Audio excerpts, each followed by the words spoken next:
बताएं? अच्छा चलो, difference between autogamy and xenogamy. Autogamy में सर सेम पावर है, मतलब सिर्फ कोरिलेशन होता है उसमें, हाँ कोई वेरिएशन नहीं होता उसमें। हाँ। और सर जेनोगेमी सर वो एक ही पार्ट में आता है, डिफरेंट तुम्हें पता है तुम क्या बोल रही हो?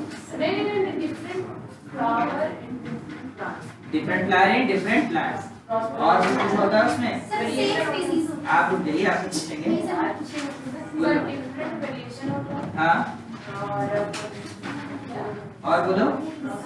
हाँ क्रॉस पोलिनेशन होता है सर। चलो बैठो, आ जाओ। तुम उठो। कल क्या है भाई ऐसा? सर आज छुट्टी पड़ी। कल तेरा बर्थडे है? नहीं। अच्छा कल से पड़ेगा, वो कल आज तक नहीं है, मेरा भी नहीं है, तेरे कहाँ से आएगा? आ जाएगा। तुम उठो ज्योति। लॉगिस्ट में pollen grain is found in which plant? Scientific name बताना। पॉलन क्यों? हां यस।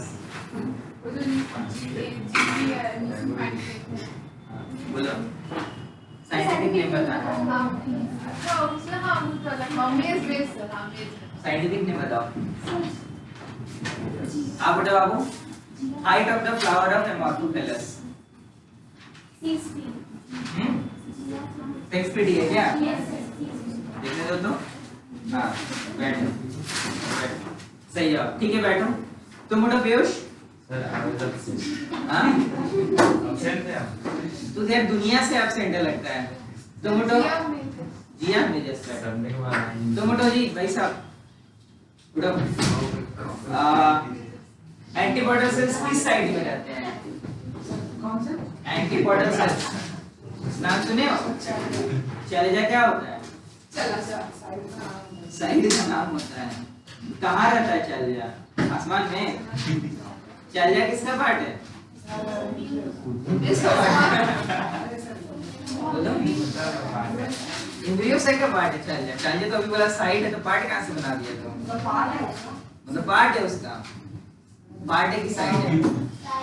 अगर पार्ट है तो फंक्शन पूछेंगे, साइड है तो कुछ नहीं पूछेंगे। साइड है तो किसका साइड है? साइड किसका पार्ट है?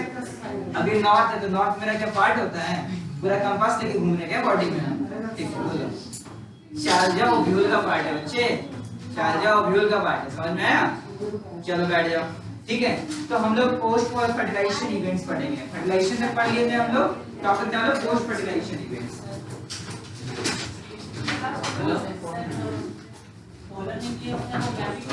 नहीं, polar nucleus is not a gamete. अगर गैमेट हो तब उसका नाम हम सिंगैमी रखते हैं। समझ में आ रहा है? पोलर न्यूक्लियस है डिफरेंट है। ठीक है, लिखो पोस्ट फर्टिलाइजेशन। आज खत्म हो जाता है। I will try my best. कुछ एक्स्ट्रा पॉइंट्स भी निकाल लिखवाना है तुम लोग को। ठीक है, सर आज नहीं होता देखते हैं। Post fertilization events. Post fertilization events. Post fertilization event क्या समझते हो इस बात से? पोस्ट फर्टिलाइजेशन से मतलब आफ्टर फर्टिलाइजेशन। हाँ, फर्टिलाइजेशन के बाद जो जो चेंजेस होते हैं उसको पोस्ट फर्टिलाइजेशन इवेंट बोलते हैं। तो सिंपल सी बात है कि पोस्ट फर्टिलाइजेशन इवेंट्स क्या होंगे? तो एंडोस्पर्म का फॉर्मेशन होगा और जाइगोट से क्या बनेगा? एम्ब्रियो बनेगा। यही बात है ना? तो सबसे पहले लिखो आप लोग पोस्ट फर्टिलाइजेशन इवेंट्स में टॉपिक डालो, सब हेडिंग इसके अंदर एंडोस्पर्म। एंडोस्पर्म सब हेडिंग डालो एंडोस्पर्म। एंडोस्पर्म क्या होता है बताओ? हम लोग क्या बोले बाबू कि जो हमारा एक सेल फर्टिलाइज हुआ है मेल गैमेट से, वो किस में डेवलप करेगा? जाइगोट में। जाइगोट फर्दर किस में डेवलप करता है? एम्ब्रियो में। और ड्यूरिंग दिस प्रोसेस हमारा ओव्यूल किस में कन्वर्ट हो रहा होता है? सीड में, है कि नहीं? सीड में कन्वर्ट हो रहा होता है। तो जब ये डेवलपमेंट चल रहा है, जाइगोट से एम्ब्रायो बन रहा है। एम्ब्रायो के अलग-अलग स्टेजेस आते हैं, तुम अपने बुक में देखना फिगर जो तुम्हारा दिया हुआ है 2.13, इसमें एम्ब्रायो का अलग-अलग स्टेजेस है। हार्ट शेप्ड है, ग्लोब्यूलर है और तुम्हारा फाइनली मैच्योर एम्ब्रायो है कि नहीं? तो अलग-अलग स्टेजेस में तुम देख सकते हो कि मैच्योर एम्ब्रायो काफी ज्यादा सेल डिवाइड कर चुका है उसके अंदर, ठीक है, और बड़ा साइज में है। ठीक है, तो जो आपका अलग-अलग स्टेजेस आ रहा है एम्ब्रायो का, इसको हम लोग एम्ब्रायोजेनेसिस बोलते हैं या फॉर्मेशन ऑफ एम्ब्रायो बोल सकते हैं। तो during the formation of embryo उसको कहीं से तो न्यूट्रिशन चाहिए होगा। न्यूट्रिशन देगा कौन? तो यही endosperm. So what is the purpose of endosperm? It provides nutrition to the developing embryo. कोई अगर पूछे कि एंडोस्पर्म का फंक्शन क्या है, तो एंडोस्पर्म किसको न्यूट्रिशन प्रोवाइड करता है? डेवलपिंग एम्ब्रियो को। डेवलपिंग एम्ब्रियो को क्या प्रोवाइड करता है? न्यूट्रिशन। ठीक है। अच्छा, अब न्यूट्रिशन प्रोवाइड कर रहा है तो दो केसेस हमारे पास आ सकते हैं। या तो ऐसा कि जब वो सीड बना होगा, सीड कैसे बनता है? एम्ब्रायो पूरी डेवलप हो गया तो सीड बन गया। सीड बनने के दौरान वो एम्ब्रायो अपने डेवलपमेंट में पूरा एंडोस्पर्म को कंज्यूम कर लिया होगा। ठीक है।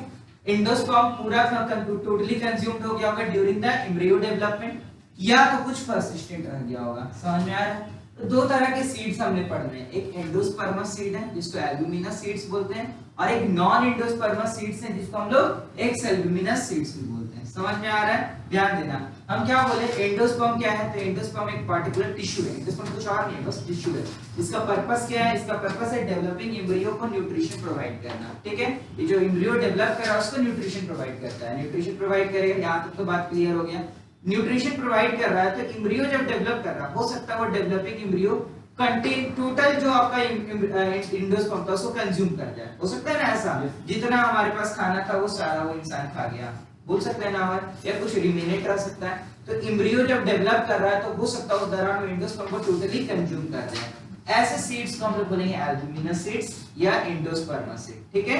या ऐसा सीड जिसमें हमारा कुछ हद तक एंडोस्पर्म बच जाए। ठीक है। Slight amount of endosperm is persistent, उसको हम लोग बोलेंगे एंडोस्पर्मस या एंडोस्पर्मस या एल्ब्यूमिनस। और पहले वाला जो बोले थे उसको नॉन एंडोस्पर्मस या एक्स एल्ब्यूमिनस बोलते हैं। समझ में आ रहा है? जिसमें एंडोस्पर्म बच गया उसको बोलेंगे, जिसमें नहीं बचा उसको नॉन एंडोस्पर्मस बोलेंगे। समझ में आ रहा है? कुछ सेल्स ऐसे होते हैं, कुछ सीड्स ऐसे होते हैं, जैसे कि तुम लोग ब्लैक पेपर जानते होगे, काली मिर्च जिसको बोलते हैं, उसमें न्यूसेलस परसिस्टेंट रह जाता है। क्या परसिस्टेंट रहता है? न्यूसेलस। यार अच्छा, न्यूसेलस क्या है? तो न्यूसेलस वो सेल है जो कि डिफरेंशिएट करके बनाता है मेगास्पोर मदर, उसमें परसिस्टेंट बच जाता है। ऐसे सीड्स जिनमें न्यूसेलस परसिस्टेंट बच जाता है उसको पेरिस्पर्म बोलते हैं।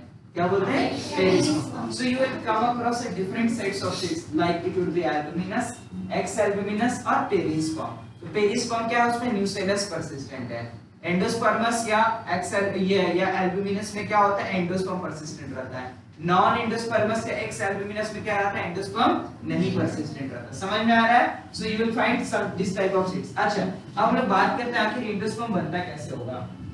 तो देखना, ये डायग्राम बहुत ही फैमिलियर डायग्राम तुम लोग का। ठीक है। ये हम बना रहे हैं, किसका डायग्राम तुम लोग बताना चाहोगे? एम्ब्रियो सैक का। ठीक है। ये एम्ब्रियो सैक का डायग्राम है, बहुत ही फैमिलियर डायग्राम हमारे लिए। ठीक है। ध्यान से देखो, ये देखो, यहाँ दो पोलर है ना, तो दो पोलर न्यूक्लियाई, एक मेल गैमेट जाकर के फर्टिलाइज किया है एक सेल को, और एक इसके साथ फ्यूज किया है पोलर न्यूक्लियस के साथ फ्यूज करने के बाद यहाँ जो हमारा फाइनली जो न्यूक्लियस बना है, तो हम इसी न्यूक्लियस को यहाँ पर बना रहे हैं फ्यूजन के बाद। समझ में आ रहा है? ये तुम्हारा 3n हो जाएगा, है इट विल बी 3n, प्लॉइड इसका ट्रिप्लॉइड होगा, ये ट्रिप्लॉइड हो गया। अब ये डिवाइड करना शुरू करेगा। ठीक है। क्या करना शुरू करेगा? डिवाइड, और काफी ज्यादा डिवाइड करेगा। बट इसका डिवीजन जो होगा, इसमें सिर्फ न्यूक्लियस डिवाइड करेगा और इसमें सेल का कोई डिवीजन नहीं होगा। कुछ हद तक, कुछ समय तक सिर्फ और सिर्फ क्या डिवाइड कर रहा होगा? Nucleus. Only the nucleus will start dividing and the division of cell will not take place. ठीक है। डिवीजन ऑफ सेल जब होगा, आप लोगों को पता है कब हो सकता है डिवीजन ऑफ सेल? बोलो। सोचो, सुनो, दो कंडीशन तुम लोगों को बताते हैं, एंडोस्पर्म और एम्ब्रायो फॉर्मेशन। ठीक है। एम्ब्रायो फॉर्मेशन तब तक स्टार्ट नहीं होता, मेरी बात को गौर करना, एम्ब्रियो फॉर्मेशन तब तक स्टार्ट नहीं होता जब तक थोड़ा सा एंडोस्पर्म भी नहीं बन गया हो।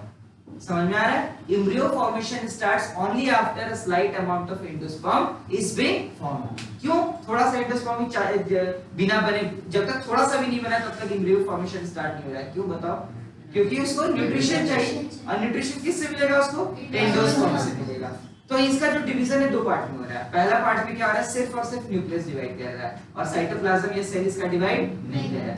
ऐसा डिवीजन जिसमें सिर्फ और सिर्फ न्यूक्लियस डिवाइड करे और सेल ना डिवाइड करे, उसको क्या बोलते हैं हम लोग? Free nuclear division. क्या बोलते हैं? Free nuclear division. और कुछ वक्त के बाद क्या होता है? इसका सेल डिवाइड करने लगता है। ठीक है। और ये बन जाता है फिर cellular endosperm. So we have two types of endosperm, free nuclear endosperm जिसमें सिर्फ और सिर्फ क्या डिवाइड किया है? न्यूक्लियस, एंड सेलुलर एंडोस्पर्म जिसमें क्या डिवाइड किया है? सेल। ठीक है। अब तुम लोग को हम एक क्लासिक एग्जांपल, हाँ सेल के अंदर न्यूक्लियस हो गई, समझ में आ रहा है? अब सुनना, सिंपल से बात बता रहे हैं कि क्या चीज होगा। तुम लोग नारियल देखे होगे, Yes. नारियल का तुम लोग कितने लोग यहाँ पर जो कोकोनट वाटर पसंद करते हो?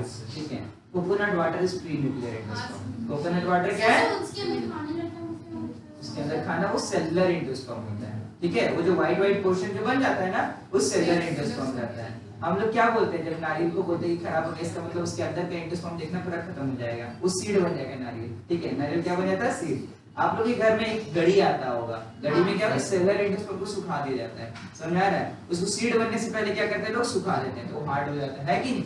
लेकिन जो आपका वाटर होता है, कोकोनट वाटर होता है, वो फ्री न्यूक्लियर रहता है, उसमें कोई सेल्स आपको दिखते हैं क्या? सेल्स तो ऐसे आपको सेलर में भी नहीं दिखेगा, लेकिन आपको पता भी चलता है वो वाटरी है ना, उसमें सिर्फ साइटोप्लाज्म है, उसमें और न्यूक्लियस है ढेर सारे, ठीक है, उसमें सेल्स बने नहीं है। जब सेल्स बन गया तो उसमें देखना बिल्कुल सॉलिड मास व्हाइट तैयार होता है। या जैसे कि क्वेश्चन पूछे कि जो खाने वाला पोर्शन होता है व्हाइट, वो बन रहा होता है, धीरे धीरे क्या हो रहा होता है? वो बन रहा होता है, ठीक है।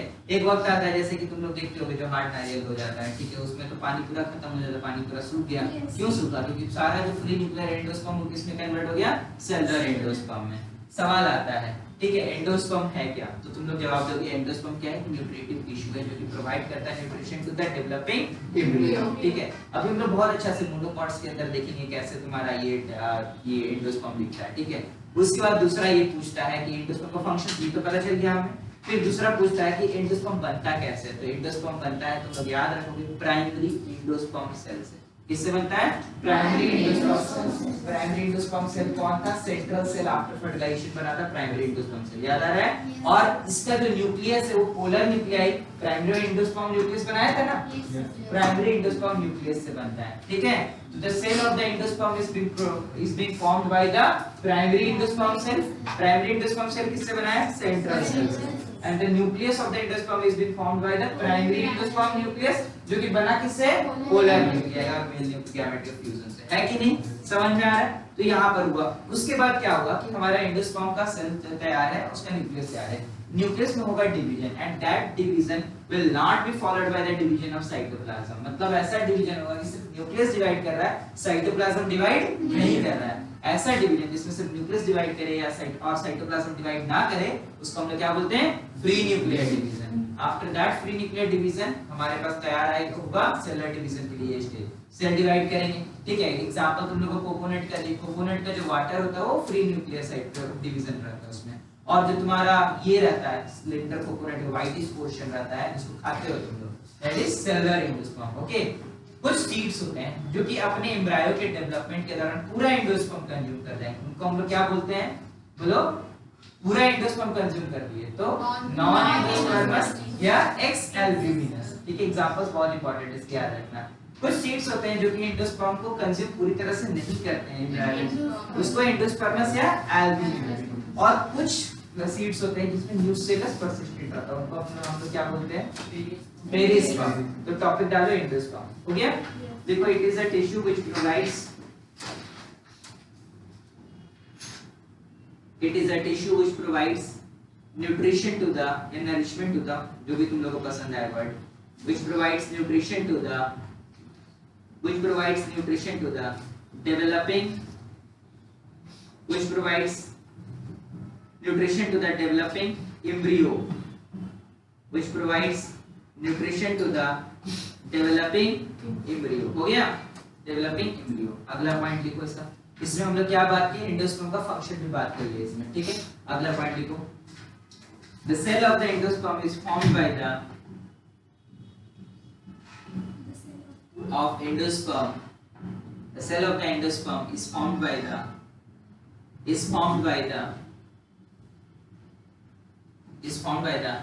PEC लिखना। PEC का फुल फॉर्म जानते हो ना तुम लोग? Yes, तो बस इतना ही लिखते हैं, is formed by the PEC and the nucleus is formed by the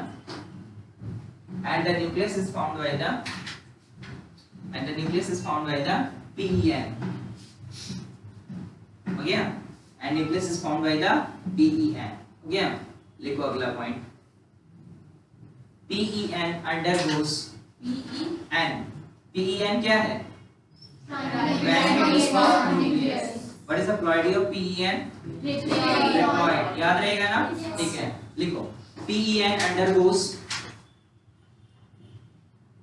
undergoes successive nuclear divisions. PEN undergoes successive nuclear divisions.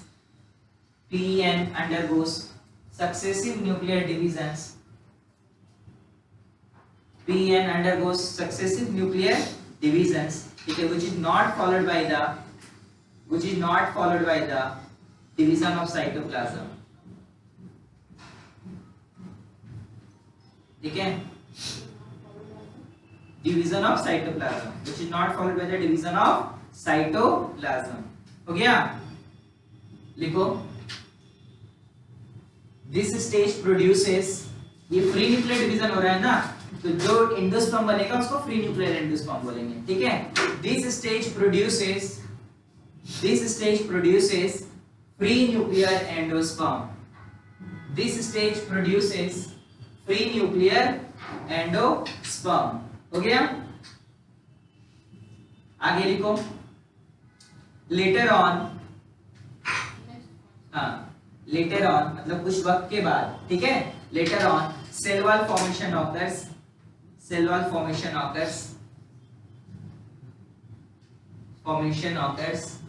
Later on cell wall formation occurs.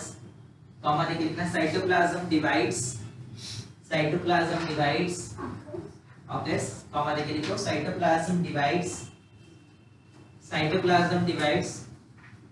to produce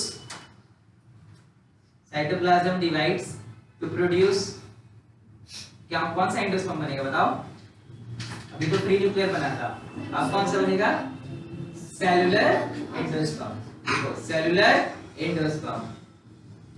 Cell wall formation occurs, cytoplasm divides, it leads to the formation of cellular endosperm. ठीक है, example लिखो. Free nuclear endosperm क्या है? Coconut water. Cellular endosperm क्या है? Coconut का जो white portion होता है ना, क्या बोलते हैं उसको? कर्नल बोलते हैं. ठीक है, देखो बुक में लिखा हुआ है KERNEL, कर्नल. ठीक है, ये तुम्हारा नीट में भी पूछा गया है एक बार. फ्री न्यूक्लियर एंडोस्पर्म कौन है, सेलुलर एंडोस्पर्म कौन है, ये सब सवाल. ठीक है, एग्जांपल में लिखो फ्री न्यूक्लियर एंडोस्पर्म, लिखो डैश दे करके. फ्री न्यूक्लियर एंडोस्पर्म कौन है? कोकोनट का वाटर. और सेलुलर एंडोस्पर्म कौन है? Coconut kernel. ठीक है, ये पूछता है फ्री न्यूक्लियर एंडोस्पर्म कौन है? Coconut water. और सेलुलर एंडोस्पर्म कौन है? लिखो कोकोनट कर्नेल. कर्नेल, जो भी पढ़ो इसको, तुम्हें पढ़ना है. KERNEL, देखो ऊपर लिखा हुआ है, देखो यहाँ लिखा हुआ है कोकोनट कर्नेल. हो गया. तो जो कर्नेल होता क्या है, अगर अंग्रेजी को साइड में रखा जाए तो व्हाइट वाला चबाने के खाने वाला पोर्शन होता है. ठीक है, खाए होगे ना कोकोनट, तो खाए होगे, पूरे होगे, बहुत सारा मन्नत मांग के. पानी की जगह उससे क्या निकले? हाँ, तो सेलुलर एंडोस्पर्म डेवलप कर रहा होगा. समझ में आया? हमको लगा पानी की जगह बोले कि सर उसमें से केमिकल निकलने लगा. ठीक है, चलो. तो एंडोस्पर्म का काम क्या था? एम्ब्रायो का डेवलपमेंट करना. So sometime it may be get completely consume और समटाइम इट परसिस्टेंट रह सकता है. तो नोट लगा के लिखो.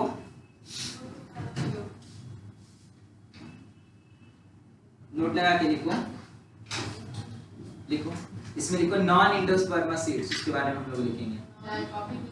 हाँ, नोट लगा के लिखो नॉन एंडोस्पर्मस सीड्स और एक्स एल्ब्यूमिनस सीड्स. इसका दो नाम है, नॉन एंडोस्पर्मस सीड्स और ex albuminous seeds. Endosperms EX, वही X जो आप समझ रहे हो. ठीक है, एक्स एंडोस्पर्म, एक्स एल्ब्यूमिनस लिख दे रहे हैं. इतना सिंपल सा चीज नहीं आ रहा है. नॉन एंडोस्पर्मस या इसका एक और नाम है एक्स एल्ब्यूमिनस. ठीक है, देख लो एक्स एल्ब्यूमिनस क्यों बात कर लीजिए, ले लो. नॉन एंडोस्पर्मस और एक्स एल्ब्यूमिनस, इसमें क्या होता है? Endosperm gets completely consumed during the development of embryo. लिखो डैश दे करके. Endosperm gets completely consumed. Endosperm gets completely consumed. Endosperm gets completely consumed during the development of embryo, during the development of embryo. Definition भूल जाना पर example याद रखना, नहीं definition भी याद रख लेना यार, डेवलपमेंट ऑफ एम्ब्रियो हो गया, नाम से एग्जांपल लिखो, एग्जांपल लिखो, P groundnut beans, P groundnut, groundnut beans, ठीक है, पी ग्राउंडनट बीन्स, ठीक है, हो गया, पी ग्राउंडनट बीन्स, इसके एग्जांपल याद रखना।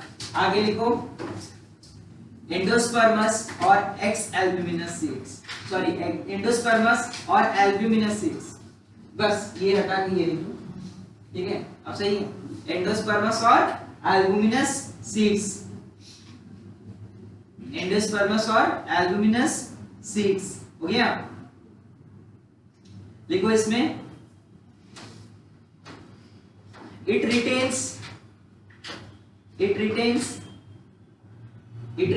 a part of endosperm, it retains a part of endosperm, a part of endosperm even after the development of embryo, it retains a part of endosperm even after the development of embryo, मतलब embryo का development हो गया पर फिर भी इसके अंदर क्या हुआ, एंडोस्पर्म खत्म नहीं हुआ।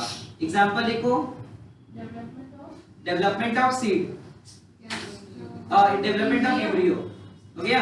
एग्जांपल लिखो, कैस्टर, बीन्स पीस दोनों में तो सेम है सर, बताया ना, लिखो castor and coconut, castor coconut, हो गया। और लिखना व्हीट, व्हीट मेज, बार्ले, बार्ले जानते हो ना, बार्ले, बार्ले की जगह बार्ले मत लिख देना, ठीक है, हो गया। बताओ क्या सेम है, सर बोलो, सेम है, बीन्स ग्राउंड वो तो उसका है ना, नॉन एंडोस्पर्मस का है, इसमें क्या सेम लग रहा है तुमको, क्या सेम लग रहा है? सर ये सीड्स ऑफ कैस्टर इसमें भी लिखा हुआ है, कहाँ पे? Castor piece, sir page number 35 पे क्या लिखा हुआ है, यहाँ पे लिखा है ना, पूरा लाइन पढ़ो। split open some seeds of castor peas।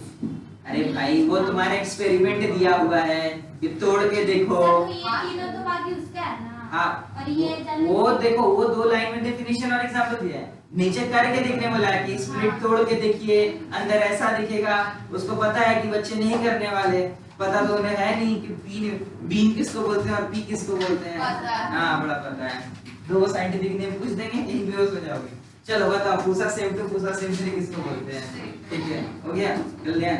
चलो लिखो पेरिस्पर्म, हो गया ना, ये बोल पूसा बोले, पुसी नहीं बोले कुछ भी, ठीक है। लिखो, लिखो पेरिस्पर्म, सर नोट में हाँ हाँ हाँ, पेरिस्पर्म। क्या हो गया तुम लोगों को? लिखो perisperm.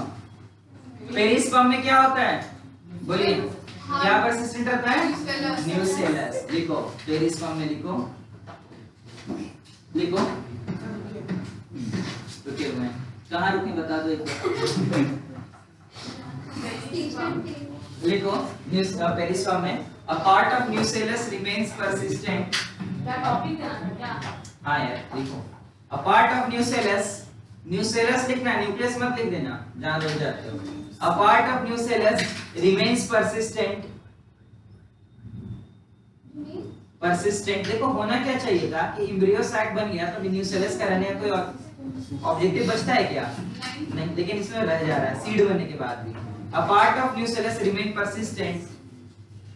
persistent in these type of seeds, remains persistent in these type of seeds।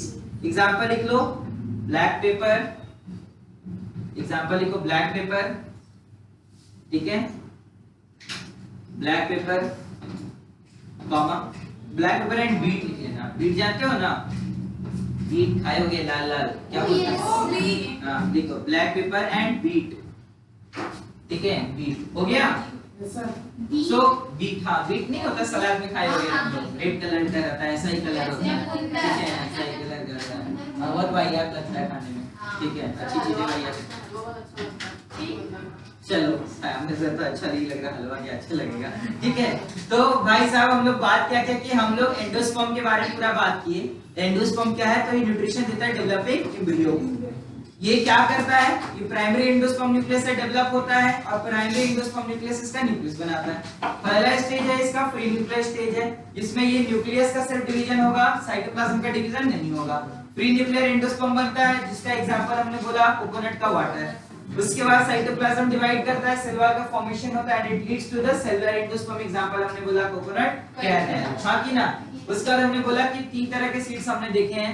पहला सीड था एक्स एंडोस्पर्मस या एक्स एल्ब्यूमिनस, इसमें सीड के डेवलपमेंट के दौरान पूरा एंडोस्पर्म कंज्यूम हो जा रहा था, एग्जांपल हमने देखा पी ग्राउंडनट एंड बीन्स, ठीक है। उसका दूसरा टाइप का सीड हमने देखा, इसमें सीड के डेवलपमेंट के दौरान और डेवलपमेंट के बाद भी एंडोस्पर्म परसिस्टेंट रह रहा है, इसको हम लोग बोले एंडोस्पर्मस या एल्ब्यूमिनस। एग्जांपल हमने बोला कैस्टर, कोकोनट, व्हीट, मेज एंड बार्ली, हां कि ना, ठीक है। व्हीट, मेज एंड बार्ली, तुमको इससे कुछ समझ में आ रहा है किस तरह के सीड्स हैं, थोड़ा थोड़ा याद करो। बंच में रहते हैं, वाह, बंच में कोई सीड्स, ये कोई बात हुआ, ठीक है। हां दो को जो रहता है, क्या दो को रहता है, ऐसे काट रही है डाइकोट या that's what I want to hear, ये मोनोकॉट्स के सीड है, व्हीट, मेज, बार्ली। मोनोकॉट्स के सीड्स में आप देखोगे ज्यादातर केसेस में एंडोस्पर्म परसिस्टेंट रहता है, ठीक है। मोनोकॉट्स के सीड में क्या रहता है, एंडोस्पर्म परसिस्टेंट रहता है, याद रहेगा ये बात मोस्ट ऑफ द टाइम। हम कोई ऐसा नहीं बोल रहे कि it's a hard and fast rule, लेकिन तुमको मोस्ट ऑफ द टाइम ऐसा रहेगा, ठीक है। चलो आगे हम लोग बात कर लेते हैं। फिर हमने देखा पेरिस्पर्म, व्हाट इज पेरिस्पर्म, तो इनमें न्यूक्लियस परसिस्टेंट हो जाता है, एग्जांपल हमने देखा बीट एंड ब्लैक, हो गया। चलो अब अगला टॉपिक डालो, एंडोस्पर्म समझ में आया पक्का, लिखो एम्ब्रियो।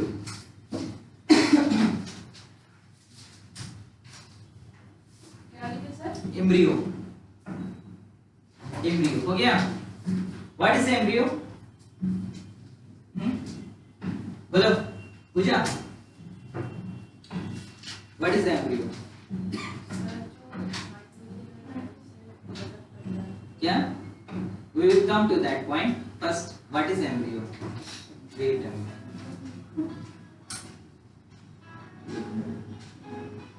hello hello,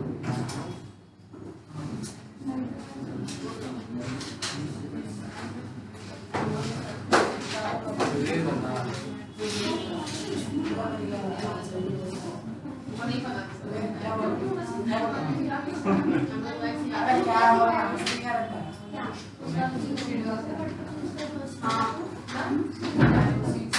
हाँ बताइए व्हाट इज एम्ब्रियो। एम्ब्रियो के बारे में हम लोग पढ़ने वाले हैं, तो थोड़ा सा जानना चाहिए ना एम्ब्रियो होता क्या है, व्हाट इज एम्ब्रियो। बोलो मुस्कान, मोबाइल बाद में चलाना, बोल तो बाद में बात कर लेंगे, ठीक है। बात नहीं कर रहे थे। जो भी कर रही थी आईपीएल बाद में देख लेना, ठीक है। चलो बताओ what is embryo, Muskan what is embryo. ये कुछ बात हुआ, सोचो और बताओ, बहुत सिंपल सा डेफिनेशन है। सर जो जाइगोट फॉर्म करता है, हाँ जाइगोट से आगे बढ़ो, फिर वो सीड से डेवलप करता ऐसा नहीं, embryo are formed after the mitotic division of zygote, समझ में आ रहा है। जाइगोट की माइटोटिक डिवीजन से क्या बनता है, एम्ब्रियो। यहाँ बहुत थोड़ा सा तुमको डेफिनेशन दे, ह्यूमन रिप्रोडक्शन में ना एम्ब्रियो बनने से पहले बहुत सारा स्टेज आएगा, तुमको सारा स्टेज का नाम याद रखना, ब्लास्टुला आएगा, मोरुला आएगा, ठीक है, अलग अलग स्टेजेस हैं, तुमको हर स्टेजेस पे याद रखना है। 7वां दिन कौन सा स्टेज बना, 8वां दिन कौन सा स्टेज बना, ठीक है, आफ्टर फर्टिलाइजेशन, वो सारे स्टेजेस हैं। That's why embryo is an important part in the development of this seed, ठीक है। और ह्यूमंस के तो डेवलपमेंट में खैर बहुत इंपॉर्टेंट है, उसके बारे में हम लोगों को डिटेल में पढ़ना है। एम्ब्रियो से क्या बनता है, सर ह्यूमन एम्ब्रियो। या ह्यूमन, अरे हम लोग बने एम्ब्रियो से हैं, ठीक है। We all were once a time, हम लोग सब एम्ब्रियो से हैं, ठीक है। चलो आगे हम लोग बात करते हैं। ह्यूमन में एम्ब्रियो नहीं होता, ह्यूमन एम्ब्रियो से बनता है, ये वर्ड थोड़ा सा समझ लेना, ठीक है। चलो आगे हम लोग बात करते हैं, ठीक है। लिखो एम्ब्रियो के बारे में, एम्ब्रियो के डेवलपमेंट के प्रोसेस को क्या बोलते हैं पूजा, नहीं आप बताओ, कोमल क्या बोल रही हो, है। माइक्रो सस्ता नशा इधर पे ट्रांसफर होने लगा है क्या?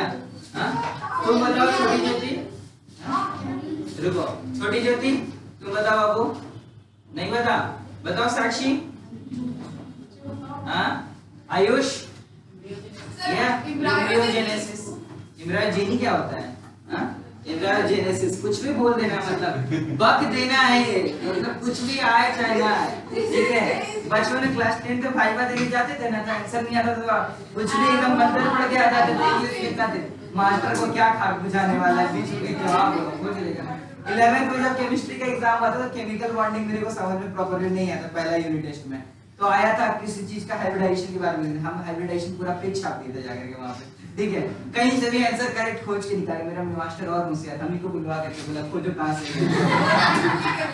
कहां से ही आंसर है, मेरे को बैठा के खुजवाया, ठीक है।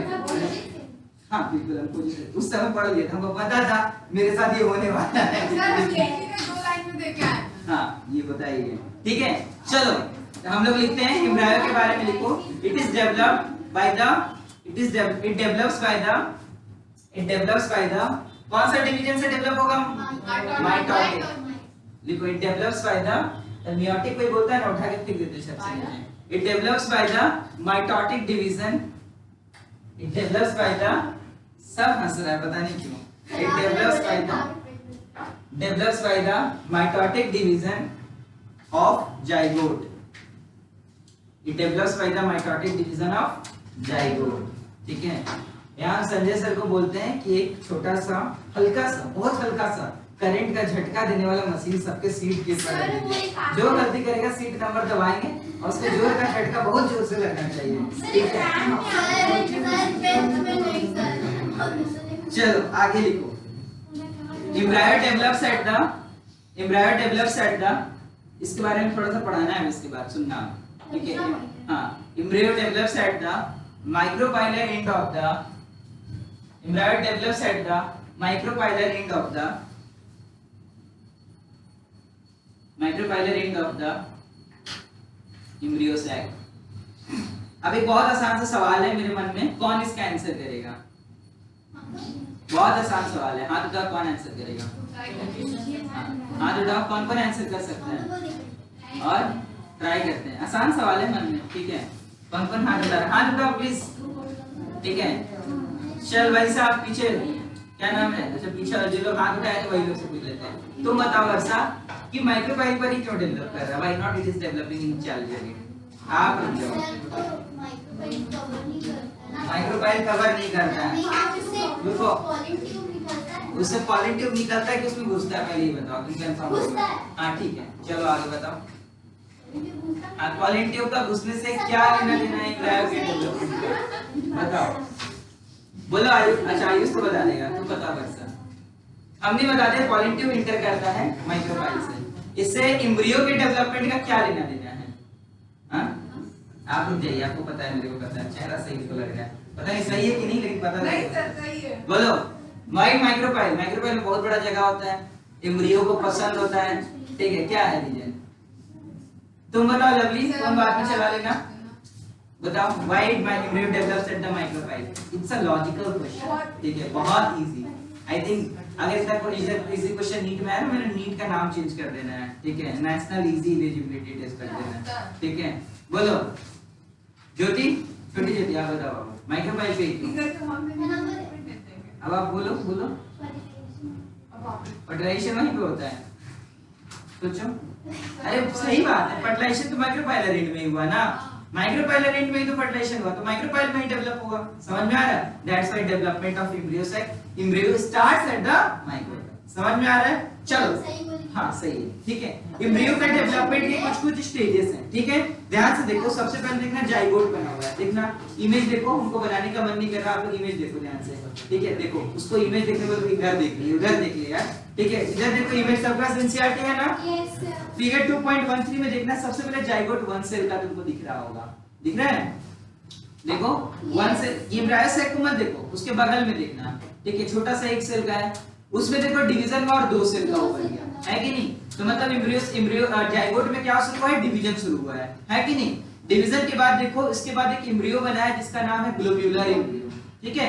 ग्लोब्यूलर एम्ब्रियो के नीचे ऊपर में देखो एक बड़ा सा सेल है और नीचे एक सेल है जो कि बहुत सारा डिवीजन है। ऊपर में एक बड़ा सिंगल सेल है और नीचे में लटका हुआ एक सेल है जिसको सस्पेंसर बोलते हैं। उसमें देखना कितना सारा सेल है ना, मल्टीपल सेल्स।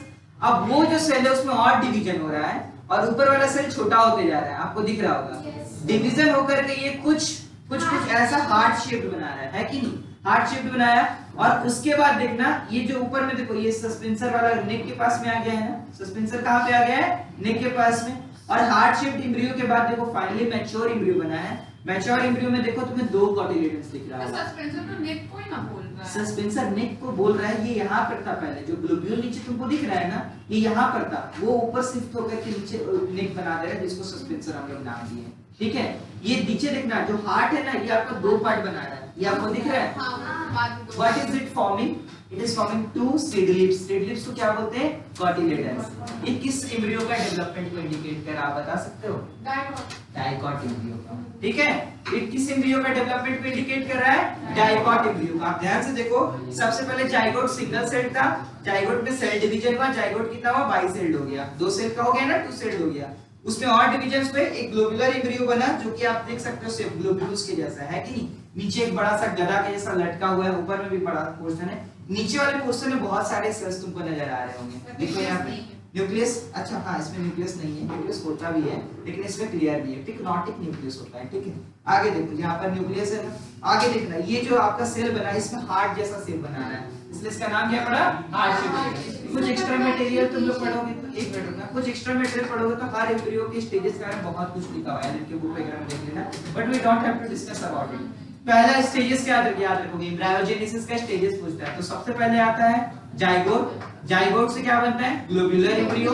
ग्लोब्यूलर एम्ब्रियो से heart shaped embryo, heart shaped embryo से मैच्योर। ये फाइनली मैच्योर एम्ब्रियो है। इस मैच्योर एम्ब्रियो को देखना तुम लोग ध्यान से, ये एम्ब्रियो बन चुका है मैच्योर। इसमें देखो यहाँ पर एक रेडिकल है, रेडिकल का मतलब क्या होता है? इससे रूट इनिशिएट करेगा। रेडिकल से क्या बनता है? रूट, ठीक है। प्लूम्यूल भी कहीं होगा, हाँ देखो यहाँ प्लूम्यूल है, प्लूम्यूल से क्या बनता है? शूट बनता है।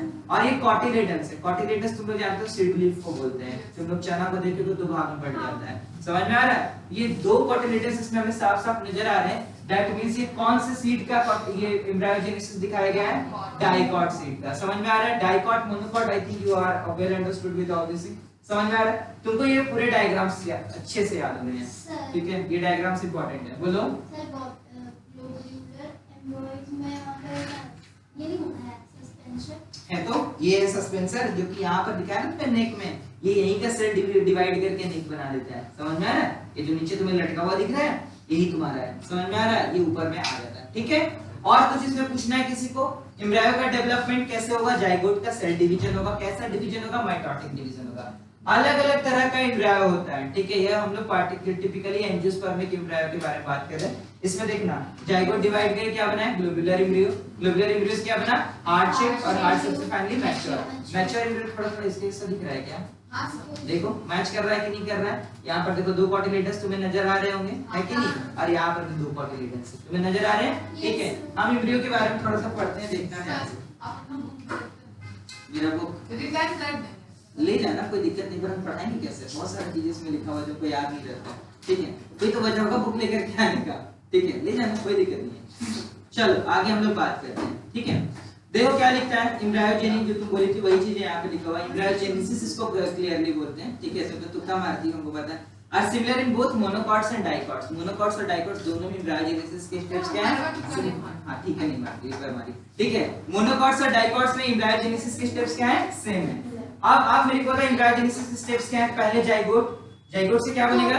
ग्लोब्यूलर एम्ब्रियो, ग्लोब्यूलर एम्ब्रियो से हार्ट शेप, और हार्ट शेप से याद रहेगा। डायग्राम तुम लोग घर में बना लेना, ठीक है।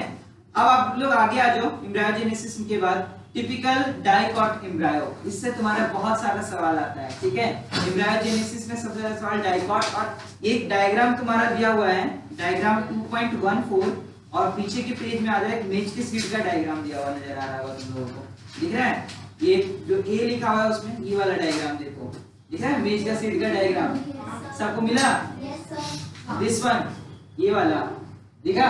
ये डायग्राम बहुत इंपॉर्टेंट है, तुम्हें याद होगा, ये क्लास 11 में भी तुमने पढ़ा था, है कि? इसमें कुछ पार्ट्स है जो कि तुम्हें याद रखनी है, ठीक है। बहुत इंपॉर्टेंट है। सुनना, हम कहानी सुना रहे हैं, बहुत अच्छा प्यारा सा कहानी है, ठीक है। देखो टिपिकल डाइकॉट एम्ब्रायो के बारे में बात बोल रहे हैं। टिपिकल डाइकॉट एम्ब्रायो को पहले डायग्राम बना लेते हैं, उसके बाद इसके बारे में कहानी कहेंगे। देखना, देखो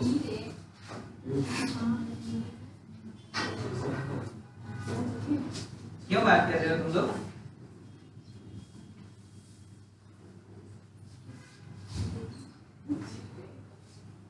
डायग्राम को प्रैक्टिस करते हो घर में कभी? नहीं सर, मीट पे डायग्राम थोड़ी आता नीट तुमको खाली नीचे देना है, बोल दो। है। बोर्ड से पास करना है कि बोर्ड से फेल होके जाना है? बोलो। 11th तक हम कुछ नहीं बोले, 11th चलो ठीक है, 6 क्लास है, लेकिन आप थोड़ा सा कर लो, अच्छा रहेगा तुम्हारे लिए। सर तो पूछता है क्या डायग्राम? अरे भाई साहब, बोर्ड्स तुम देने जा रही हो, बायोलॉजी का होगी, तुम्हें बोर्ड्स में डायग्राम, देखो बायोलॉजी को कभी भी अगर डायग्राम से एक्सप्लेन करने का तुम्हें मौका मिले तो उस मौका को छोड़ मत देना, ठीक है। डायग्राम से तुम्हारा मार्क्स बढ़ जाता है, ठीक है, ऐसा हम देखें। चलो ये रेडिकल है, इसको हम लोग रूट कैप बोलते हैं, ठीक है।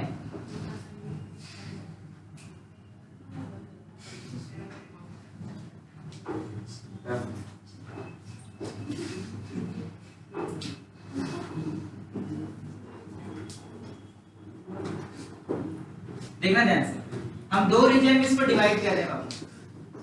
आप बता सकते हो कि हमारा कॉटिलेडन कहां अटैच हुआ है, तो इस पॉइंट पे अटैच है कि नहीं? कॉटिलेडन कहां अटैच हुआ है? इस पॉइंट पे। इसको भी हम चाहे तो थोड़ा नीचे शिफ्ट कर दे सकते हैं, ठीक है।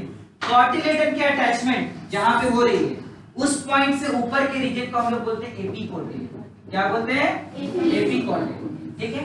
और below the level of attachment of cotyledon, जहां पे कॉटिलेडन का अटैचमेंट है उससे नीचे के रीजन को हम लोग बोलते हैं हाइपोकॉटिल, ठीक है। हाइपो इसको ऐसे नहीं आएगा, ठीक है, हाइपोकॉटिल है कि नहीं?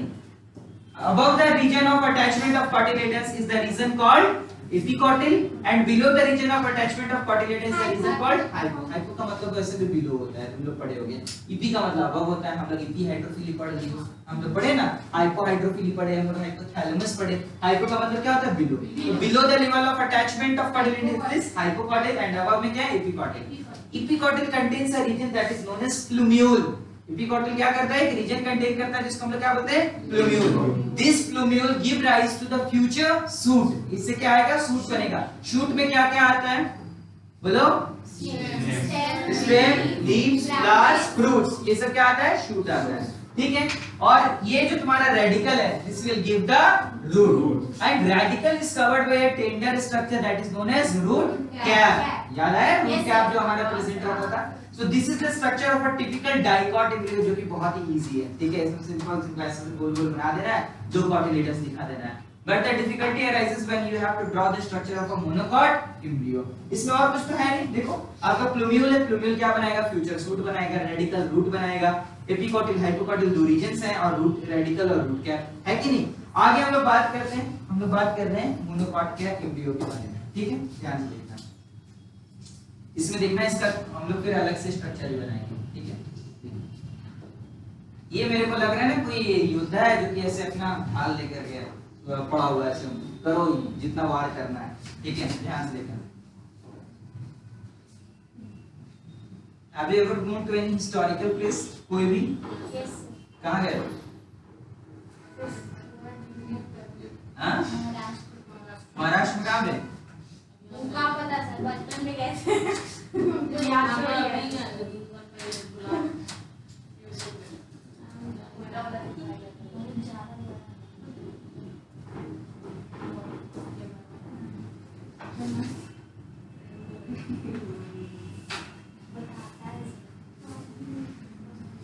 देखो यहाँ पर जो हम स्ट्रक्चर बनाए हैं, ये मोनोकॉट का, बट ये आपका एम्ब्रियो है। इसका एम्ब्रियो है मोनोकॉट का एम्ब्रियो। इसका सीड का भी स्ट्रक्चर बनाएंगे, समझ में आ रहा है? मोनोकॉट का एम्ब्रियो है, इसमें सिंगल कॉटिलेडन होता है। मोनोकॉट में कितना कॉटिलेडन होता है? Single. And that single cotyledon is sealed shape, ऐसा कुछ ऐसे, मतलब लग रहा है कोई योद्धा अपना ढाल लेके खड़ा है, ठीक है। हाँ बोलो कैसा लग रहा है? सर पोकेमॉन में एक तो कोई, अच्छा पोकेमॉन जैसा लग रहा है, ठीक है। एक पैर ऐसे, एक पैर हाँ एक पैर, ठीक है। तो ये थोड़ा थोड़ा लगता है कि कोई योद्धा है जो अपने ढाल लेके खड़ा है। दिस शील्ड शेप्ड कॉटिलेडन, इसका नाम है स्क्यूटेलम। क्या नाम है इसका? स्क्यूटेलम। नाम याद रखोगे। मोनोकॉट के कॉटिलेडन का नाम क्या होता है? स्क्यूटेलम। याद रहेगा ना नाम? चलो आगे हम लोग बात करते हैं। तो ये कोटिलेडन का अटैचमेंट कुछ इस पॉइंट पे आपको होता हुआ नजर आ रहा होगा। Above the level of attachment of cotyledon is the region called as epicotyl। क्या बोलते हैं उस जगह को? epicotyl। चलो epicotyl and below the region is known as hypocotyl, है कि नहीं? hypocotyl, ठीक है। epicotyl में क्या क्या है सुनना आप लोग ध्यान से, ठीक है? देखो देखना ध्यान से। इपिकॉटिल में ऊपर में कुछ आपको फ्यू लीफ प्राइमोर्डिया को कवर करता है एक शीट लाइक स्ट्रक्चर, ये दिख रहा है आपको कुछ कवर किया हुआ है, इसको हम लोग बोलते हैं सीलियोटाइल, ठीक है। देखो स्पेलिंग देख लेना तुम लोग एक बार, इसको हम लोग क्या बोलते हैं? सीलियोटाइल, ठीक है। एंड ये नीचे का स्ट्रक्चर है, ये रेडिकल को कवर कर रहा है, इसको हम लोग बोलते हैं सीलियोराइजा, ठीक है। सीलियोराइजा, राइजा राइजा राइजॉइड्स को बोलते हैं। राइजॉइड्स किसको बोलते हैं? रूट्स को। ये किसको कवर कर रहा है? रूट कैप, सॉरी रूट है, ठीक है। रूट या रेडिकल है, ठीक है। देखना ध्यान से क्या क्या है यहाँ पे, रेडिकल है और क्या है? रूट कैप, है कि नहीं? और यहाँ पर क्या है बाबू? प्लूम्यूल, जिसको हम लोग क्या बोलते हैं? शूट एपेक्स, है कि नहीं? ये देखो ये डायग्राम हुआ मोनोकॉट के एम्ब्रियो का। मोनोकॉट के एम्ब्रियो में भी हमने क्या क्या सिंपल सा बात है, हमें कोटिलेडन दिखाना है। कोटिलेडन इसका सील्ड शेप्ड है, जिसको हम लोग क्या नाम दिए? स्क्यूटेलम, ठीक है। इसका जो level of attachment of cotyledon है, उसके ऊपर वाले पार्ट को हमने बोला एपिकॉटिल और उससे नीचे वाले पार्ट को हमने क्या बोला? हाइपोकॉटिल। हम लोग जानते हैं कि एपिकॉटिल में प्लूम्यूल रहता है, प्लूम्यूल के ऊपर एक कवरिंग चढ़ा दिया हमने, जिसका नाम दे दिया हमने सीलियोटाइल, और रेडिकल के ऊपर एक कवरिंग चढ़ा दिया, जिसका नाम रख दिया सीलियोराइजा, ठीक है। रूट कैप तो मौजूद रहेगा ही, कवरिंग जो चढ़ाया उसका नाम क्या रहेगा? सीलियोराइजा। क्या वो? एपिब्लास्ट। अच्छा एपिब्लास्ट छूट गया ना, देखो यहाँ पर ये वाला जो आपका साइड में निकला हुआ पोर्शन, इस बारे में बताएंगे तुम लोग को बाद में, ठीक है। एपिब्लास्ट यहाँ तक समझ में आया? बेसिक आपको जो बताया एपिब्लास्ट के बारे में उतना इंपॉर्टेंट नहीं, बेसिक जो बताया वो इंपॉर्टेंट है, ठीक है। अब तुम लोग मेज के सीड में आ जाओ, ठीक है। मेज के सीड में बहुत इंपॉर्टेंट कुछ लेयर्स हैं जो कि बताना है, ठीक है। देखना ध्यान से। मेज का सीड तुम लोग देखे ही होंगे, मेज का सीड हम लोग एक बार 11th क्लास में बनाए थे, देखना देखो।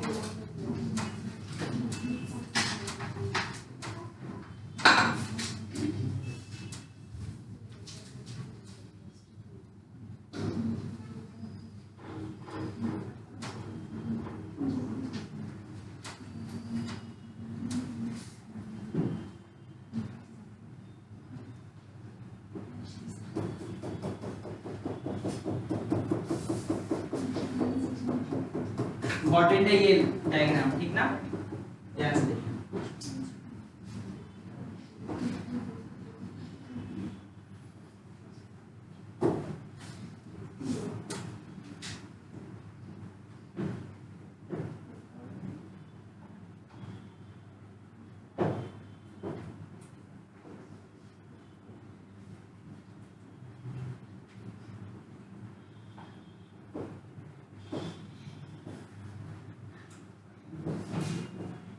देखो ध्यान से, आपको ये पता होना चाहिए एक प्रोटीन का लेयर है जो किसी चीज को कवर करता हुआ नजर आ रहा है, ये क्या है? एंडोस्पर्म।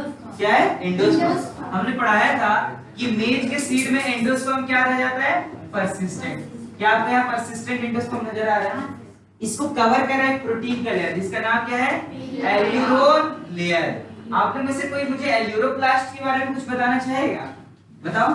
एल्यूरोप्लास्ट याद करो, एल्यूरोन लेयर सेल में हमने पढ़ा था एल्यूरोप्लास्ट के बारे में, ठीक है।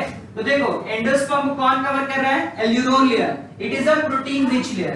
क्या है इसमें? आपको प्रोटीन का बहुत सारा है, प्रोटीन रिच लेयर होता है, ठीक है। प्रोटीन रिच लेयर है, बोलो। अच्छा प्रोटीन रिच लेयर है, इसके ऊपर में देखो ये है सीलियोटाइल और नीचे वाले पार्ट क्या हम बोलेंगे? सीलियोराइजा। सीलियोटाइल और नीचे क्या है बाबू? सीलियोराइजा, ठीक है। सीलियोराइजा क्या इंक्लूड किया हुआ है? बोलो। रेडिकल और रूट कैप, है कि नहीं? Root cap. और सीलियोटाइल क्या इंक्लूड किया हुआ है? प्लूम्यूल, इसको हम लोग क्या बोलते हैं? शूट एपेक्स, ठीक है। इस डायग्राम में क्लियरली विजिबल नहीं है, लेकिन यहीं पे कहीं एक शील्ड शेप पार्ट भी होगा, इसको हम लोग क्या नाम देंगे? स्क्यूटेलम। वो शील्ड शेप पार्ट स्क्यूटेलम आखिर होता क्या है? बोलो। मोनोकॉट का cotyledon, that is the cotyledon of monocot. देखो हाँ लिखा ही हुआ है यहाँ पर भी, ये क्या है? Scutellum. Scutellum, what is scutellum? It is the cotyledon of monocot. याद रहेगा या भूल जाओगे? याद रहेगा ना? तो देखो हम लोग 3 डायग्राम देखे बाबू, एक एक करके हम लोग देखे। Diagram of the embryo of the which plant? Dicot. फिर हमने देखा मोनोकॉट, उसके बाद हमने देखा मेज का सेल, है कि नहीं? तो ये अलग अलग आपका डायग्राम से जो आपको पढ़ना है। हम एनसीईआरटी पढ़ रहे हैं, तुम लोग देखना साथ में, ठीक है? देखो चलो ये निकाल लेते हैं diagram. A typical dicotyledonous embryo consists of an embryonal axis। एक बहुत अच्छा वर्ड है embryonal axis। embryonal axis क्या होता है? ये पार्ट जहां पे आपको दिख रहा है, एम्ब्रायो 2 भाग में बांट रहे हैं हम लोग, एपिकॉटिल एंड हाइपोकॉटिल, दिख रहा है ना? इसको हम लोग क्या बोलते हैं? एम्ब्रायोनल एक्सिस। एम्ब्रायोनल एक्सिस बनता है कहां पे? At the level of attachment of cotyledon. जहां पे कॉटिलेडन अटैच हो रहा है वहां पे क्या बनता है? एम्ब्रायोनल axis. Above the level of attachment of cotyledon it is called as epicotyl, and below the level of attachment of cotyledon is known as hypocotyl। कोई कंफ्यूजन इसमें नहीं? देखो लिखता है a typical dicotyledonous embryo consists of an embryonal axis and 2 cotyledons। The portion of embryonal axis above the level of cotyledon is called epicotyl। आ गया ना word? इसके ऊपर वाला पोर्शन क्या बोले हम लोग? epicotyl, ठीक है? Which terminates with plumule। देखो epicotyl में क्या है? plumule है ना? आगे देखो क्या लिखता है? और stem tip, the cylindrical portion below the level of cotyledon is called as hypocotyl। नीचे वाले पोर्शन क्या हम लोग बोले? hypocotyl, ठीक है? that terminates at its lower end in the radical or root tip, ठीक है?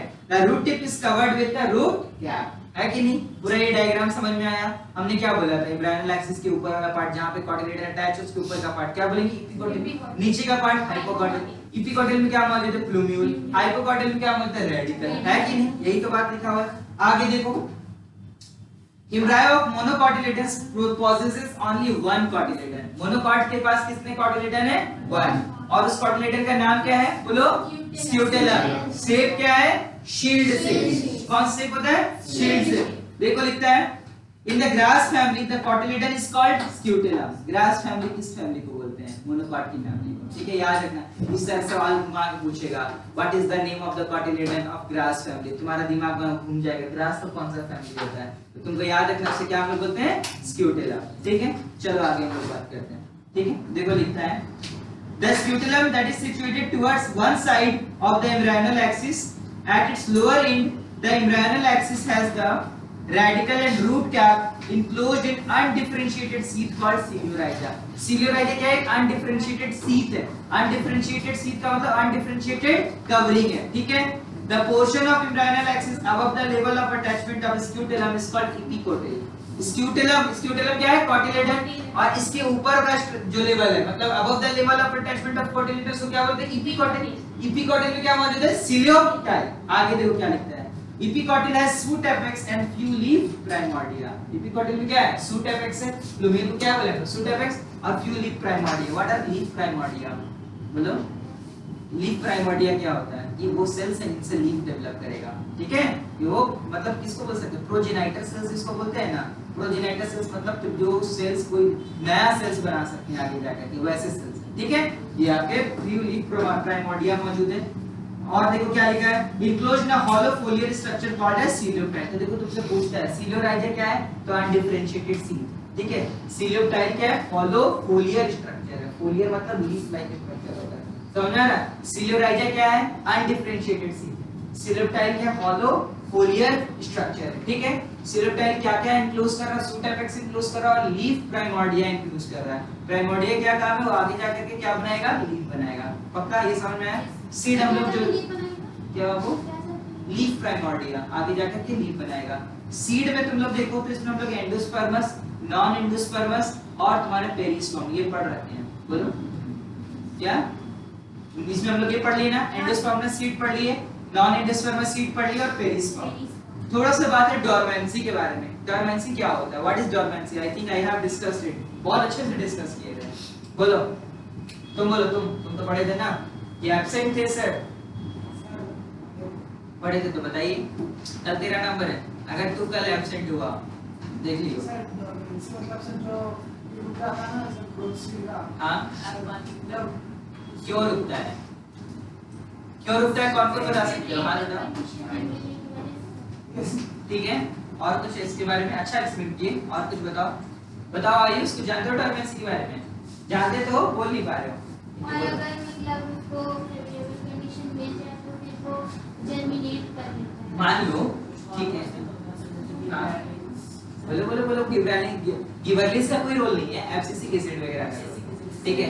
देखो सुनो ध्यान से, डॉर्मेंसी क्या है? तो dormancy is the period of inactivity present in the cell और the period during which the metabolic activities inside the cell is inactive. Metabolism होगा पर वो स्लो डाउन रहेगा, इनएक्टिव रहेगा, जिंदा रहेगा लेकिन कोई ग्रोथ शो नहीं करेगा। During the period during which the seed does not show any growth. क्या होगा अगर सीड तुरंत उगने के साथ ग्रोथ करना शुरू कर दे? मानो तुम आलू का रखे अपने घर में, ठीक है, आलू को तुम आज नहीं बनाए कल खराब हो जाएगा, है कि नहीं? उसको तो खराब नहीं होना है ना, महीने भर रख दो खराब नहीं होना है। अगर उसको रख दोगे ऐसे, उसमें देखा नीचे से छोटा सा पौधा निकल के आने लगेगा, देखे ऐसा उसके आई बर्ड से पौधा निकल के आता है। आप लोग चने में देखना, चने को अगर पानी में भिगो के रख दो तो उसमें से नीचे से निकल आता है स्प्राउट्स। अब वो चना से जो स्प्राउट निकले क्या वो प्लांटलेट्स हैं, ग्लूम्यूल से जैसे प्लांटलेट निकलता था ना, वही चीज है, समझ में आ रहा? आगे हम लोग बात करते हैं लेट सपोज हम लोग मान लिए कि हम लोग आज खेती की है पैडी का, धान का खेती की, ठीक है, बहुत मेहनत से उगाए हम लोग, धान हमारे पास मस्त कल्टीवेट होकर तैयार हो गया। तुम उसको रखे और उसका डॉर्मेंसी उसमें है ही नहीं, तुम उसको अगर रखे अपने जैसे ही अपने घर में ले जाकर के उसको अच्छे से रख दिए, वो ग्रोथ करना शुरू कर दिया आसपास का वाटर लेकर के, तो प्लांट में तब्दील होना शुरू होगा। जबकि वो प्लांट बन नहीं पाएगा उस कंडीशन, फेवरेबल कंडीशन नहीं है, प्लांट बन नहीं पाएगा, लेकिन उसमें चला जाएगा। सीड तो रहा नहीं, अब वो किसमें चला गया? प्लांट में। तो कौन खाएगा उसको? उसे चावल तो निकलेगा नहीं, और चावल निकलेगा नहीं तो कोई उसे खाएगा नहीं। तुम सोचो ऐसी कंडीशन में तुम्हारा फायदा है कि लॉस है? दूसरा सिर्फ तुम्हारा ही लॉस नहीं, प्लांट के लिए भी अगर देखा जाए तो लॉस, क्योंकि वो तो उग नहीं पाएगा ना। आखिर इतना बड़ा एक्सरसाइज रिप्रोडक्शन होता है, एक्सरसाइज का मतलब it's a highly expensive process in terms of the time, in terms of energy, in terms of nutrition, हर तरह से ये एक्सपेंसिव प्रोसेस है। इसलिए तुम देखना जो माइक्रो ऑर्गेनिज्म होते हैं वो कभी भी sexual mode of reproduction choose नहीं करते, they just choose asexual mode of reproduction like binary fission, multiple fission। वो कम एनर्जी एक्सपेंसिव है। हम लोगों के अंदर जो रिप्रोडक्शन होता है sexual, it's highly energetic, energy expensive. इसलिए मोस्ट ऑफ द केसेस में देखना sexual reproduction takes place after certain age, ठीक है, सर्टेन एज के बाद। ह्यूमंस में कुछ एज है, कुछ ऑर्गेनिज्म में कुछ अलग एज है, ताकि वो लेवल हम लोग अटेन कर सकें, ठीक है। तो मान लो ये रिप्रोडक्टिव एज जो ऑर्गेनिज्म अटेन किया, ठीक है, मान लो सीड के केस में वो डॉर्मेंट नहीं रहता, वो जैसे रिप्रोडक्शन के रिजल्ट में सीड बना तो वो डॉर्मेंट नहीं रहता, तो सीड बनने के तुरंत बाद खराब हो जाता। वो अपना फेवरेबल कंडीशन में उगना था, उसको बारिश के मौसम में उगना था, तुम उसको ठंड में लगा दोगे तो उगेगा क्या? तो dormancy, why it is important? Dormancy is important for the seed to attain sufficient period of growth until the arrival of favourable condition. जब तक फेवरेबल कंडीशन नहीं है तब तक उनको सस्टेनेबल डेवलपमेंट करना होता है। जब फेवरेबल कंडीशन आए तो ग्रोथ करो, कोई दिक्कत नहीं। देखो डॉर्मेंसी के बारे में लिखता है, देखो अच्छा एक वीडियो आया था बहुत पहले, ठीक है, आप लोग देखे भी होंगे कि एक फूड का गोडाउन है, फूड गोडाउन जैसे ना रांची में भी होगा कहीं पे जहाँ पे गवर्नमेंट अपना अनाज ला करके रखता होगा। आप लोग दोनों बहुत बात कर रहे हो, बोलो क्या दिक्कत क्या है? What is the problem you both have? कुछ तो प्रॉब्लम है, तुम लोग लगातार लगे हुए हो, बोलना नहीं चाहते बट फिर भी continuously you guys are doing. अच्छा छोड़िए सर, तो तुम लोग देखो कि वो जो अनाज का स्टॉक होता है, तुम लोग जानते हो पीडब्ल्यू क्या उसको बोलते हैं, जो अनाज बांटता है, हां एफसीआई पे स्टोर करता है, जो बांटता है उसका नाम याद नहीं आ रहा है, जो भी हो, जो भी डिपार्टमेंट जो अनाज बांटता है, ठीक है, हां पैक्स, ठीक है, तो जो भी डिपार्टमेंट अनाज बांटता है, ठीक है, उसका या स्टोर करता है एफसीआई, ठीक है, उसका काम होता है अनाज को प्रोटेक्ट करना, प्रिजर्व करना। तो एक वीडियो आया था बहुत पहले, हम शायद उस वक्त 11th या 12th में थे आई गेस, ठीक है, तो उसमें दिखाया था ना कि वो अनाज के ऊपर पानी डाल रहे थे, वो आप लोग ने देखे होंगे और बहुत वायरल हुआ था कि इंडिया में लोगों के पास खाने को नहीं है और ये गवर्नमेंट के लोग पानी डाल रहे हैं, पाइप से एकदम फवारा जैसे पानी डाल रहा था अनाज की बोरियों के ऊपर। सो बाद में पता चला ये जरूरी है और इट्स अ रूटीन वर्क, डालना पड़ता है, नहीं अगर पानी डालोगे सीड्स के ऊपर तो सीड्स मिट्टी में तब्दील हो जाएगा। A small amount of moisture is important for the seeds to remain alive। एक स्मॉल अमाउंट ऑफ मॉइस्चर जरूरी है। अब वहां जो धान ये चावल रखा हुआ है, इट्स नॉट लाइक कि वो एक दिन के लिए रखा हुआ है, वो काफी समय के लिए रखा हुआ है। तभी तो तुम देखो कोविड के दौरान गवर्नमेंट 80 करोड़ लोगों को खिलाया विदाउट इवन इंपोर्टिंग, इंपोर्ट तो करना नहीं पड़ा हमें। तो गवर्नमेंट का एक होता है कि फूड सिक्योरिटी एक्ट जो इंडिया में लागू हुआ था बहुत समय पहले, कब हुआ था हमको याद नहीं है, तो बोला कि कम से कम 3-4 साल के लिए तो खाने का पूरे देश का अनाज रख के रखो, ठीक है। वो एक्सटर्नल एग्रेशन हो गया, मान लो युद्ध हो गया, ठीक है, हम नहीं बाहर से मंगा सकते हैं, नेवल ब्लॉकेड कर दिया। नेवल ब्लॉकेड समझते हो? जैसे चाइना वाला घुस गया, उधर से पाकिस्तान अमेरिका चारों तरफ से नेवी लगा दिया कि इधर से कोई जा ही नहीं सकता, तो भी हम बोले कोई फर्क नहीं पड़ता, हम लोग खिला देंगे 4 साल। अभी कोविड हुआ, कोविड में क्या किया गवर्नमेंट, 80 करोड़ लोग खिलाए, इतना जाएगा रखा हुआ था हमारे पास, इसी पर्पस के लिए रखा हुआ था। पर्पस यही था ना कि अगर हमको जरूरत पड़े तो खिलाया जाएगा, ये बहुत समय से रखा हुआ था, ठीक है, इतना भी नहीं कि गुजरात को 100 साल पहले गांधी जी के जमाने से रखा हुआ था, it is not like this, ठीक है। हाँ रखा हुआ था, 4-5 साल पुराना अनाज रखा हुआ था, वो लोगों में बांट दिया गया, ठीक है, अब दोबारा इसको स्टॉक किया जा रहा होगा, हो सकता है, ठीक है। तो ये अनाज को प्रोटेक्ट करने के लिए एक बोला जाता है कि एटलीस्ट सीड में 10 से 15% मॉइस्चर होना चाहिए, अदरवाइज वो सीड क्या होगा, खराब हो जाएगा। हम एनसीईआरटी की लाइन पढ़ते हैं, देखना तुम लोग, देखो देखो एक हम बात बोले थे ना माइक्रोफाइलिक स्मॉल पोर की तरह रह जाता है, देखो वो वर्ड आया integuments of ovules hardness the protective seed coats, ये सब पढ़ना है आप लोगों को। इंटेगुमेंट्स बोले थे ना सीड कोड में तब्दील हो जाता है, ये सीड की डेवलपमेंट के बारे में बता रहा है। तो ओव्यूल से बनता है सीड, ये तो हमें पता है ना, ओवरी फ्रूट में बदल जाता है और ओव्यूल किस में बदलता है, सीड में। तो ओव्यूल के पार्ट्स देखो किस में बदलेंगे, ठीक है। सो ओव्यूल्स पे इंटेगुमेंट्स था, इंटेगुमेंट्स देखो बन रहा है सीड कोड, सीड कोड में तुम्हारा टेस्टर टेगमेन आएगा, बताएंगे, ठीक है। The micropyle remains as a small pore in the seed coat. This facilitates the entry of oxygen and water into the seed during germination. चने में देखते हैं छोटा सा छेद तुम लोगों को दिखता होगा, that represents the micropyle pore, ठीक है। वो छोटा सा छेद से ऑक्सीजन एंटर करता है और पानी एंटर करता है, ठीक है। चलो आगे देखो क्या लिखता है, as the seed matures its water content is reduced and the seed becomes relatively dry। ये जो परसेंटेज बता रहे हैं इंपॉर्टेंट है, नीट में पूछा हुआ था, इस ईयर में नहीं आ रहा है। 10 to 50% मॉइस्चर बाय मास, जितना मास है उस सीड का उसका 10 से 15% उसमें मॉइस्चर होना जरूरी है, ठीक है, ये इंपॉर्टेंट बात है। The general metabolic activity of the embryo slows down. The embryo may enter a state of inactivity called as dormancy. I think you are well acquainted with this word, ठीक है। और if favorable conditions are available, they germinate. As ovules mature into seeds, the ovary develops into a fruit. That is the transformation of ovules का seed में हो गया, ovary का fruit में हो गया।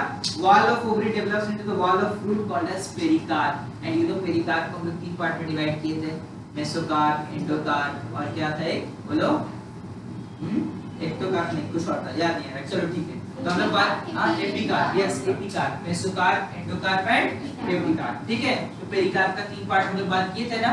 पेरिकार्प क्या है, वॉल ऑफ द फ्रूट, ठीक है। हम लोग आम को कौन सा फ्रूट सिखाते हैं, मेसोकार्प, ठीक है। कोकोनट का क्या खाते हैं, कितने लोग एंडोकार्प के साथ हो, हाथ उठाओ, हाथ उठाओ, सही बात बोल रहे भाई, एंडोकार्प खाते हैं, अंदर का पार्ट है ना, गधों सेलर एंडोस को अभी खुद से बोले थे सेलर एंडोकार्प खाएगा तो तुम्हारा 32 का 32 दांत पेट में चला जाएगा। एंडोकार्प बहुत हार्ड स्टोनी मांस होता है, इसको फोड़ते हो भगवान जी मेरा इच्छा पूरा करिएगा, कल का टेस्ट में कुछ पढ़ के नहीं जा रहा है, एटलीस्ट पास करवा दीजिएगा। तो भाई वो एंडोकार्प है क्या, कोई मेरे लिए जहर ला सकता वाला इतना तेरी एंडोस्पर्म अभी बोले, अभी तो बोले। पेरिकार्प तुमको पता है कितना बड़ा होगा, इतना बड़ा, जो नारियल छठ पूजा में चढ़ता है वो देखिए हो कभी, इतना बड़ा तो होता ही है, इसको कुल्हाड़ी से खोलना पड़ता, तुम्हारा दांत नहीं खोल पाएगा उसको, ठीक है। इतना बड़ा तो रहता है ना एटलीस्ट, नारियल का साइज को बाद में हम लोग डिस्कस करेंगे, कौन सा उसको मार्केट में, ठीक है। तो देखो नारियल का पेरिकार्प बहुत बड़ा, जो छठ पूजा में चढ़ता है ना वो वाला, उसका जो मेसोकार्प होता है उससे रस्सी बनाते हैं, ठीक है, तो कॉयर बोलते हैं, ठीक है, उसका रस्सी बनता है, सेलर एंडोस्पर्म। अभी तो कर्नल क्या कोई मिलिट्री का जवान था, मतलब पढ़ पूरा लेना है, रामायण पूरा पढ़ लेना है, राम जी कौन थे, पूरा रामायण खत्म हो गया, लेकिन तुमको पता नहीं कि राम जी कौन थे, तुम लोग महान, यही नीट में लिख के आना। कोकोनट का क्या कहते हैं, एंडोकार्प, टीचर सुसाइड कर ले, पहली मंजिल से कूद के कर लेगा, उतना ऊपर मिल जाएगा, ठीक है। देखो हम लोग क्या बोले कि सीड, जो सीड है वो ओव्यूल से डेवलप करता है, हाँ की ना, और फ्रूट किससे डेवलप करता है, ओवरी से। But there are few examples in which the fruit does not develop from ovary. ऐसा फ्रूट जो ओवरी से डेवलप करे उसको हम लोग ट्रू फ्रूट बोलते हैं, और ऐसा फ्रूट जो कि ओवरी के अलावा किसी और पार्ट से डेवलप करे, parts of the flower other than ovary, उसको हम लोग क्या बोलते हैं फॉल्स। आई थिंक ये भी हम पढ़ाएंगे मॉर्फोलॉजी में, ठीक है। ट्रू फ्रूट्स होता है जो ओवरी से डेवलप करे, और फॉल्स फ्रूट होता है जो कि ओवरी के अलावा किसी और पार्ट से डेवलप करे। याद रहेगा, सुनना ध्यान से। ओवरी से डेवलप, ये तो ट्रू फ्रूट। फॉल्स फ्रूट जो कि ओवरी से के अलावा अलग पार्ट से डेवलप करे, उसका एक एग्जांपल है एप्पल एंड स्ट्रॉबेरी। क्या है? Apple and strawberry. Apple develop करता है थैलमस से। थैलमस समझ में आ रहा है ना, प्लांट फ्लावर के नीचे वाला पार्ट थैलमस से डेवलप करता है, याद रहेगा। और समझो, ये जो फ्रूट्स बन रहा है, ये जो फल बन रहे हैं, ये सब कैसे बन रहे हैं? फर्टिलाइजेशन के रिजल्ट से बन रहे हैं। बट कभी-कभार क्या होता है ना कि जो एम्ब्रायो साइट में जो एक सेल है वो खुद ब खुद डिवाइड हो जाता है, खुद से